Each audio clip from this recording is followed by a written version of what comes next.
It's been nearly 18 months since Capcom released the DLC for the extremely successful Resident Evil 4 remake, Separate Ways, where you play as Ada and experience the events of the game from her perspective. I really enjoyed this DLC and decided to give myself a challenge. Would it be possible for me to beat the DLC on the professional difficulty without taking any damage and without saving the game a single time? I would also attempt this challenge from a fresh new game, without the use of NG+ weapons, without using any glitches, and still try to get the fabled S rank. I've already beaten the main game using this rule set, so let's see how I tackle the DLC. After launching Separate Ways on the professional difficulty, I save Luis and make my way to the audience chamber, picking up a green herb along the way. I get straight into the action by facing off against Black Robe, a recurring boss in this playthrough. This encounter is pretty simple though.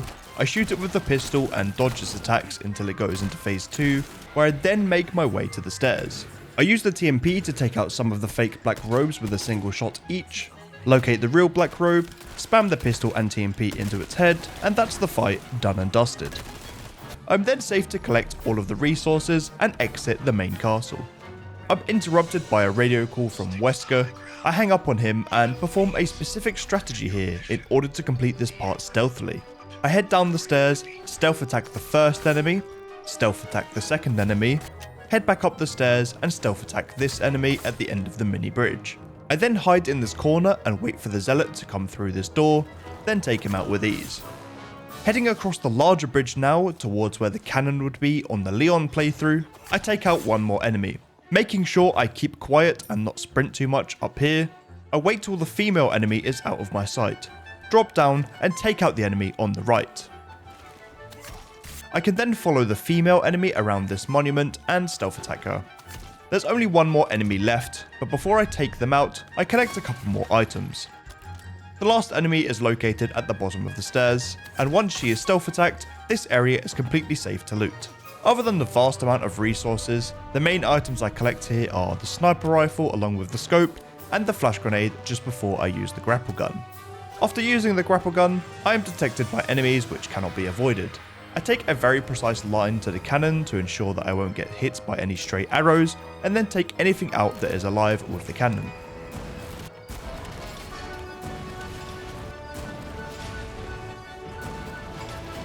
And after I loot their remains, it's already time for chapter 2. Starting the second chapter, I end up back in the village segment, specifically the security checkpoint. I stealth kill the 3 enemies on the top and use the rifle to kill the lone villager at the bottom. I can then trigger the brute and his buddies to enter the area, getting a pretty lucky collateral with the sniper rifle before they can reach me. I only intended to kill one of them. I can then use this conveniently placed barrel to stun the brute and do a lot of damage to it, and then I can use this also conveniently placed trapped mine to finish off the brute, and it's just a couple of villagers left. Once they are defeated, I grab some resources, throw a flash grenade upon leaving the room to stun all of the enemies, grab this yellow herb, and be on my way.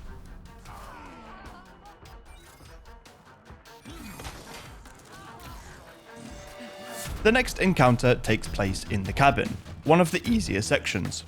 I can go down the stairs, stealth kill this villager, grab the ammunition, jump through the window, stealth kill this female villager, and then use the barrel to take out the remaining 2 villagers. 3 more villagers spawn, however, I can take out the first 2 with another explosive barrel, and then use the sniper rifle to take out the last one. I'm back to grabbing plenty of resources as well as the flagon behind the cabin, as the money for the early part of this run is very tight. A few enemies try to ambush me at the end of this bridge, but as long as I shoot the female villager fast enough, I can usually just skip the last 2 with the grapple gun. Now it's onto the cliffside. After ascending some way, I shoot this bird to give me 10 handgun ammo, use the grapple to stun this villager, I then make my way to the highest point, killing another crow, but this time it gives me a very important flash grenade. I take out the last villager, destroy the 4 blue medallions, and then head through to the graveyard, running past all the enemies and enter the church grounds. Some time passes in the game and I go back to the graveyard to trigger all of the enemies to make their way to bingo. grab a couple of resources, and then collect everything that I can from the church area. And that includes the loot from all of these avid bingo enjoyers. If I just wait patiently, the villagers will group up in a large pack outside the church, making it easy prey for a couple of hand grenades. What in the blood clot is going on? But can we talk about how many villagers survived that first hand grenade? Man, the hand grenades in this game are just so wonky. I now encounter the merchant for the first time in the DLC, selling my handgun, the handgun ammo, the red, green, yellow herbs, and any treasures that I have. I then purchase the black attaché case and a small key using the spinels I received from the medallion quest. I then upgrade the rifle, going to 4 on the power and 2 on everything else. I equip the black attaché case and then get the rest of the resources from the town hall. Head back to the merchant and repair my knife, and I'm now ready to take on the second black robe fight of this run.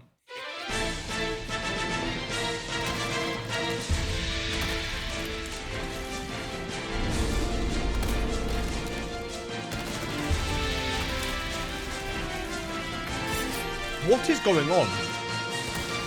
Oh, I'm sorry.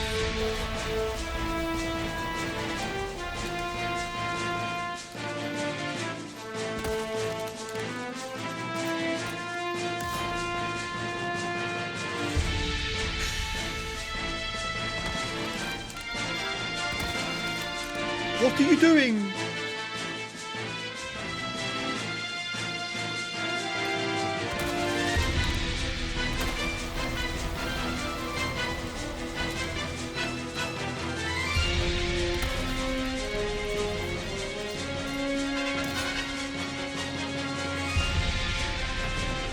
Yep, mate.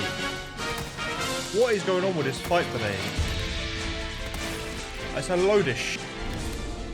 The strategy for this fight is usually pretty consistent, and I would have liked to explain what I usually do, but this fight went so horribly wrong, and it's only because of my randomizer permadeath run that I was good enough to parry this boss, not once, but twice. I scraped through, however, and was able to safely loot the entire area and make my way to the chief's house, beginning chapter 3. But before we get to chapter 3, I want to give a quick shout out to today's video sponsor, uhGreen. Let me show you some of my go-to essentials for my setup that have been sent over by uhGreen, and a huge thanks to them for sponsoring this video.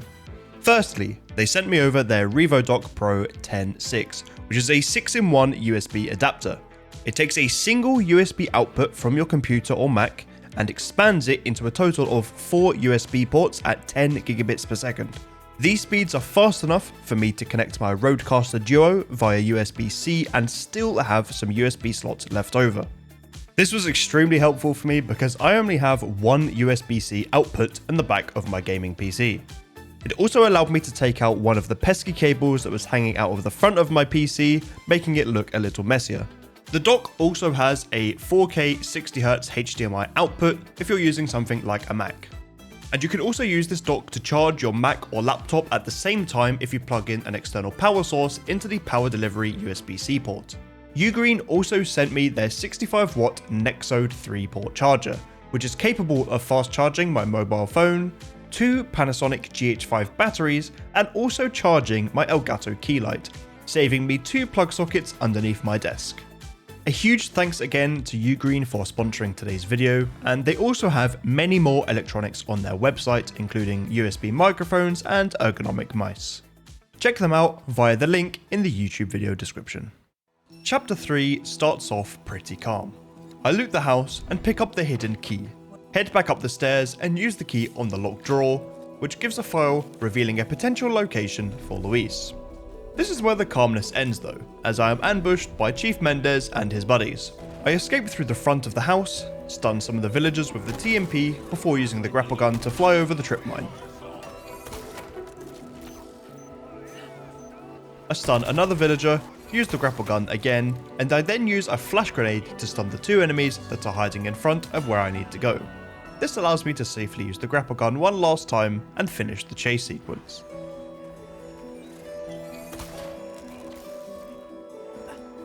Before heading into the prison section, I head left and go towards the Dynamite Valley and shoot down this emerald.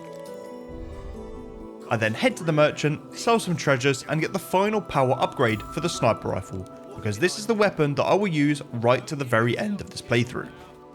I now enter the prison segment, performing a variety of stealth kills and also acquiring Leon's jacket, which is part of the merchant quest.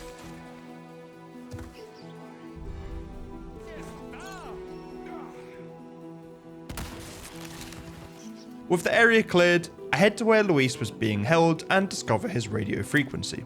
Upon leaving, however, I am ambushed by a ton of enemies.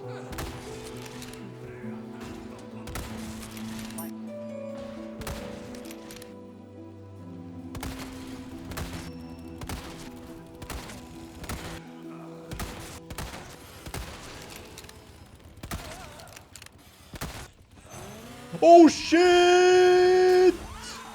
Boom! Eventually, the prison is cleared and I end up back in the chief's house, waking up in the nighttime and in the middle of a huge storm. I grab the red barrel behind the house and begin making my way back to the village square, being ambushed by the first plagas of this playthrough.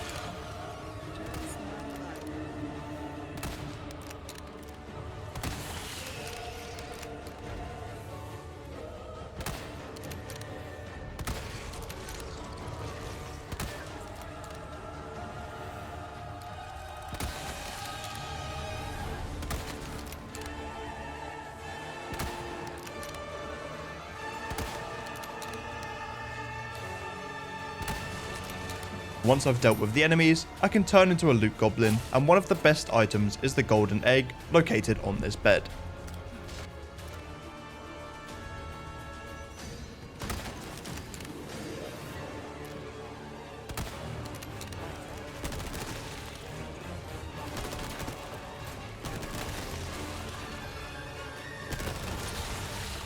I reach the farm and take out a variety of enemies from a distance with the sniper rifle and collect all of the resources in the area. However, I am not ready to take on the extremely tanky El Gigante, so I head back to the merchant, sell all of my treasures, upgrade the power of the TMP to 3 and buy the stock. This is essential for dealing with the villagers during the boss fight.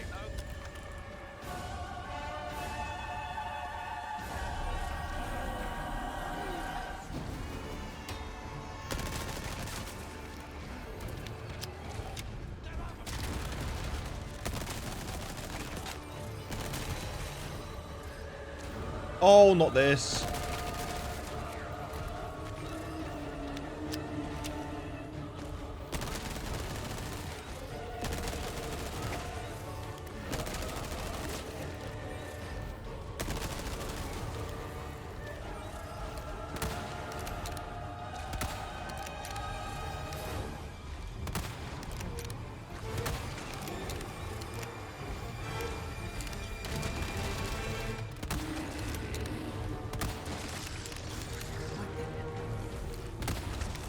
What the f was that?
Starting chapter 4, I am reunited with Luis. I follow him towards his office, but we're ambushed by a bunch of zealots. The hand grenades come in handy here and can kill the enemies as well as crowd control them.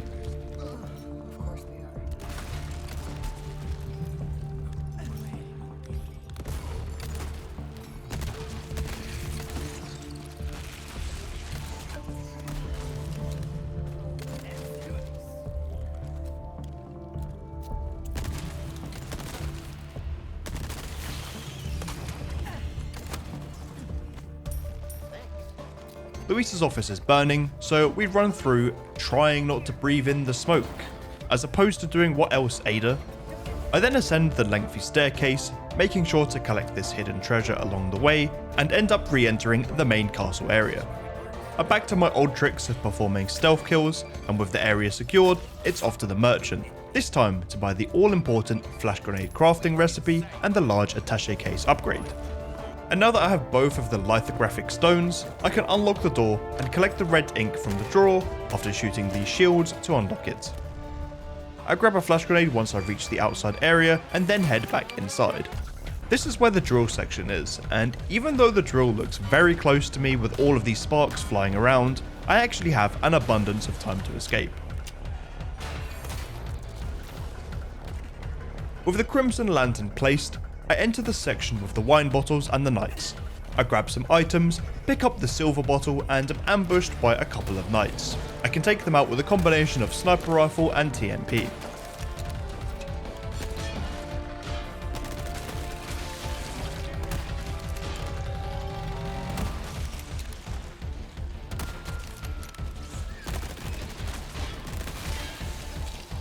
If that would have hit me, I would have been fuming. The next encounter though is where it gets really interesting.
That went fairly smooth.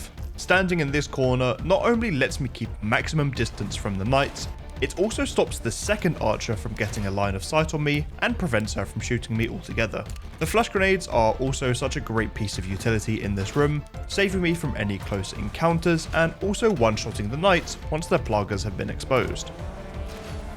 Next up is the maze area, where I have to kill a red zealot and take the moonstone from its body while also dealing with various standard enemies. I start off with 2 rifle bullets to the head, follow up with a flash grenade to stun the red zealot and the enemies that are close to me. I then use 2 more rifle rounds, get a critical strike with the knife and finish the red zealot off with the TMP. Leaving the moonstone behind for now, I escape using the grapple and head towards the start of this arena, waiting for the remaining enemies to come towards me.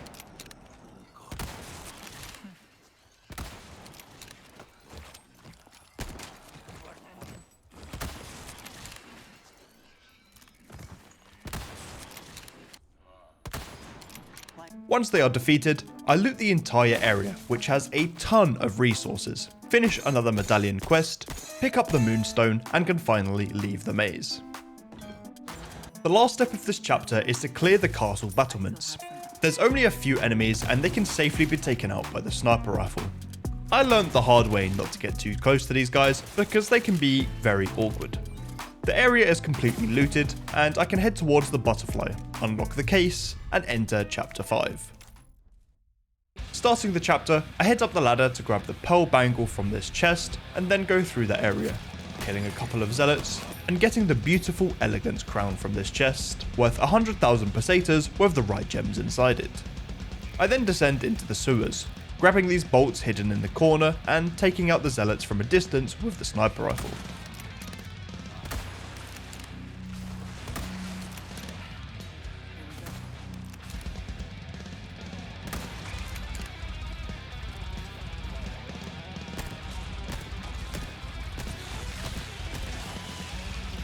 This is also where I have to start dealing with Navistadors.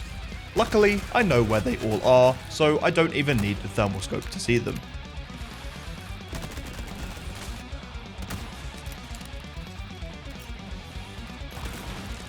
The first area is cleared and I can turn the valve to lower the water and also pick up the biosensor scope.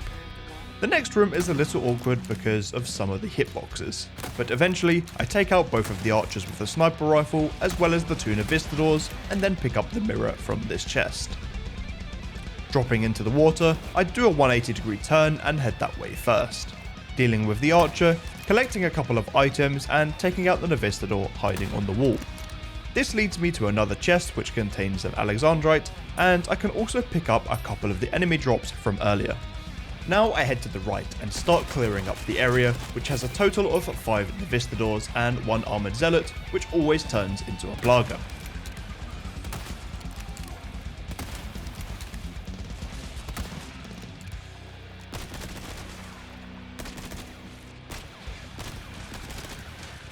With the enemies dealt with, I can get the Lord of the Waterway and then head to the Merchant, selling all of the treasures for as much money as I can and finally acquiring enough spinels to purchase the exclusive weapon upgrade ticket, and also the Ada Wong case charm, which allows me to rip shields off enemies by using the grapple gun.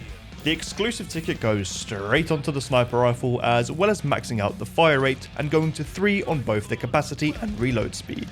These stats are pretty specific for the upcoming Persanta fight, and I'll also be applying a small upgrade to the bowgun by increasing its firepower to 2, which is essential for the upcoming Double Garrador fight.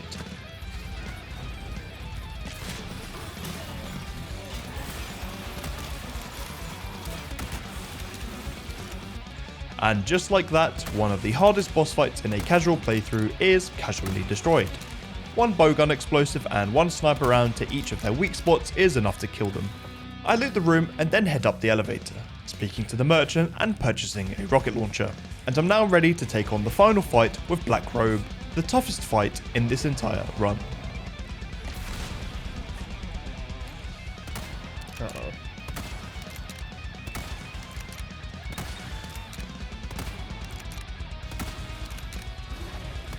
Oh my god, I had to lock in there.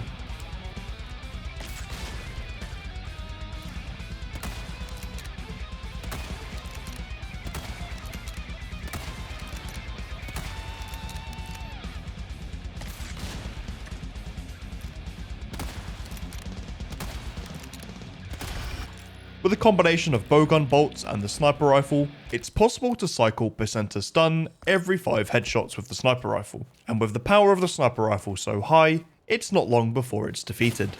And for phase 2, I just blast it with a rocket launcher. I did not want to be dealing with its memes this far into the run.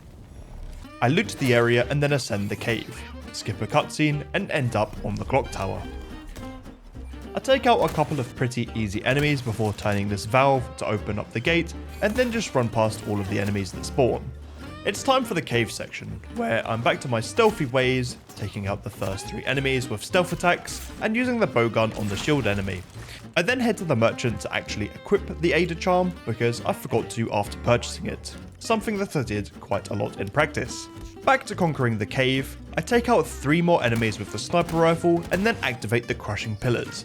And even though I have plenty of time to run through them, it still terrifies me that one small mistake will result in an instant death.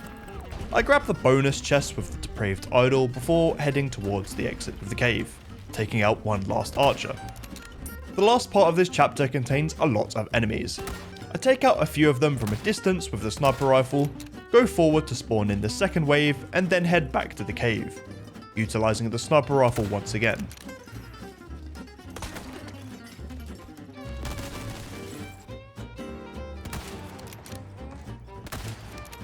Instead of killing the rest of the enemies, however, I decide to just throw a couple of flash grenades and head towards the ladder.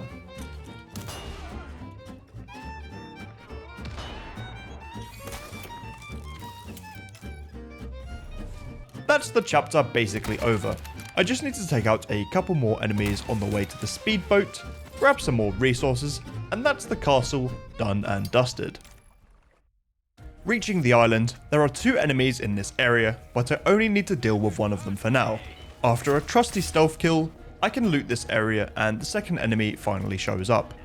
He gets pasted by the sniper rifle, however.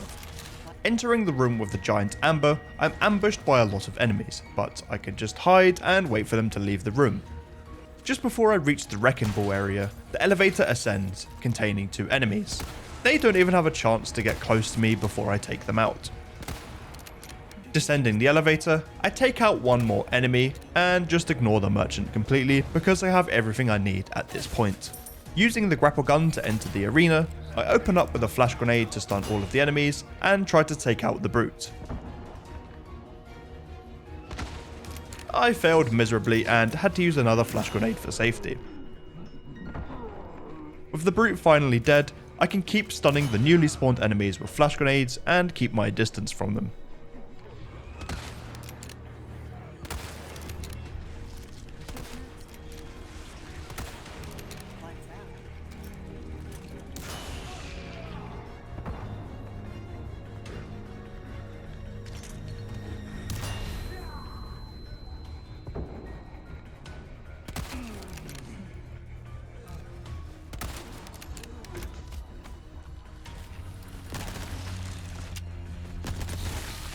With the area cleared, I loot what's left and head into the facility, taking out more enemies from afar.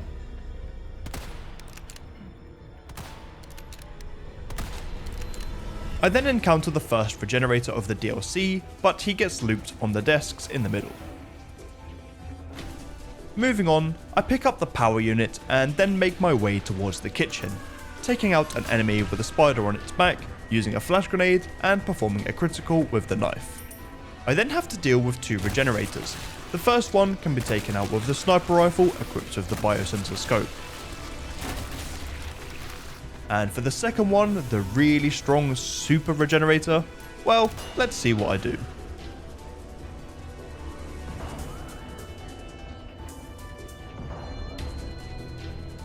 Yep, you can just bonk it with a flash grenade to stun it. And believe it or not, this is by far the easiest strategy. Other than using a rocket launcher, that is. Before placing the power unit, I upgrade the sniper rifle a little more and make some more ammunition, mainly flash grenades and rifle ammo. It's then time for the gondola. Using the sniper rifle, all of the enemies are one-shot. And this is where the max capacity of the sniper rifle is super helpful, so I'm not stuck with enemies firing at me when I'm in the middle of reloading.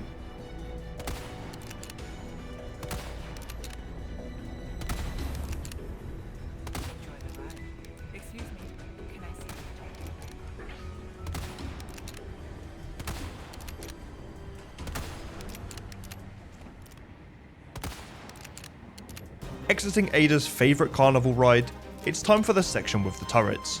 But before dropping down, I take out any enemy that I can see with the sniper rifle. I then take extra care to not get hit by the turrets as I'm manoeuvring between covers. When I get to the second to last cover, an enemy tries to ambush me from above, which I learnt was a possibility from a previous run.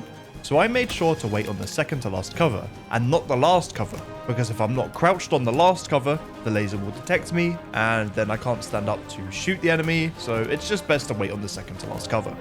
Using the grapple gun to ascend, I take out a couple more enemies and the first turret by blowing up the barrel next to it.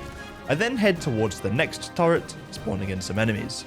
I run back, use the barrel to take some of them out, hope that the dynamite guy drops his dynamite, and also make good use of some hand grenades.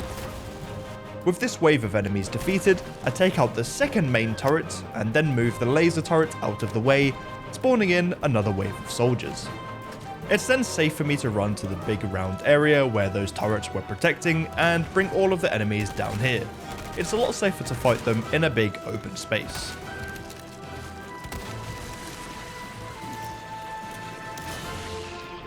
With the enemies defeated, I grab a few items and continue onwards, this time being ambushed by a JJ Brute and 2 of his pals. I make sure to deal with the JJ first because he can cause major problems otherwise. I make it safely across the bridge, being protected by the last turret, turn the laser turret out of the way, and finally destroy the last big turret, using the TMP to blow up the barrel. Some more enemies spawn, but I can use the laser turret to take out most of the enemies. The last part of chapter 6 is the chase sequence in the comms facility. It's pretty much an auto-scroller as long as I don't walk into any lasers. And with Martinico dead, it's on to the final chapter. Reaching the final chapter, I make a quick pit stop to the merchant so I can buy some large resources, resulting in more flash grenades. There's a bunch of enemies waiting for me in the next room, but again, I can take them out from a safe distance with the sniper rifle.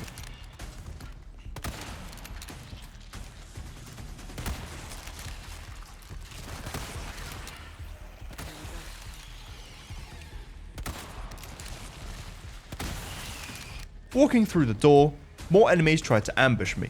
I wait for the archers to get close to the barrel before blowing it up, and then use the grapple to rip away the shield from the remaining enemy. There's another ambush waiting for me, but I throw a flash grenade immediately to slow the enemies down, but more importantly, to kill the spider that is on the back of one of the zombies. That thing is the real problem in this wave. Approaching the elevator, a JJ spawns with 2 enemies. I use a hand grenade to slow them down and do a little bit of damage, before making some distance and using the sniper rifle to finish them off. At the top of the elevator, there's a couple more enemies to take out, but they don't cause me much trouble because I can keep my distance and take them out with the sniper rifle.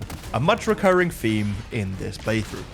Up another elevator, and just before I go to the Saddler boss fight, I head to the merchant to buy a rocket launcher. So I don't even have to fight Saddler at all really. Saddler is taken care of and I'm on to the final stretch of the run. I take out 2 soldiers from a distance with the sniper rifle, examining the rocket launcher and take out the final soldier that spawns. I can then use the grapple gun and the timer begins. There's 2 archers below, which can be taken out earlier than intended by using the bow gun, but one of them was still alive and almost caught me off guard. Pulling out the rifle once again, I can take out 3 enemies in the next room.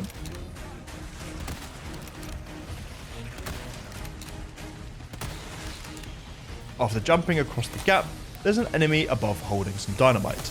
I take him out and use the flash grenade to stun the rest of the enemies that are currently spawned.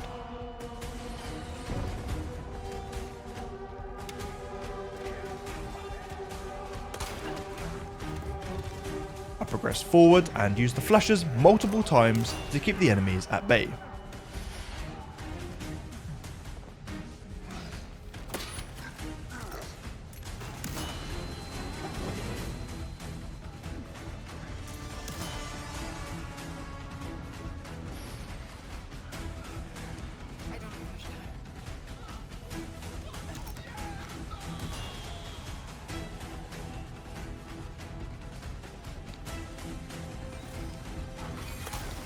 What the fuck? That would have been bottle of the century. The rocket launcher is acquired, the end is near, but there's still a few enemies that can hit me. I take out the rocket launcher soldier and then trigger the Navistadors to spawn, but they get taken out by the TMP.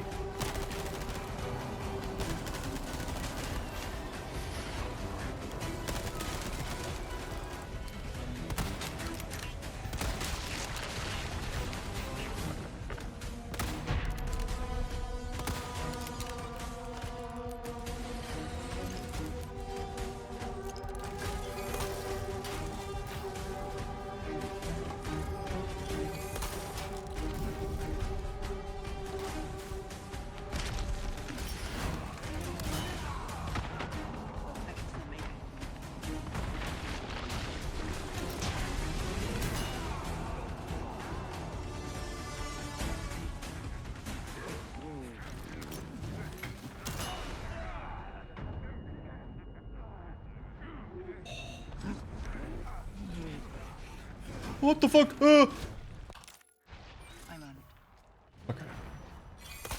We're good. We're good. Let's go. Under 2 hours RTA as well. That's pretty good. Yippee! God, that was so close at the end. I remember doing a practice run on that section, and he actually hit me. I was like, bro, imagine this happens in a run. Nice. Still a bit scuffed there at the end, but way better than the last run. And time. Oh, stress relief. Let's go. Get your high YouTubes in the chat, boys. And that was how I beat Separate Ways without taking any damage. If you enjoyed, please drop a like, and if you have any feedback on the video, let me know down in the comments.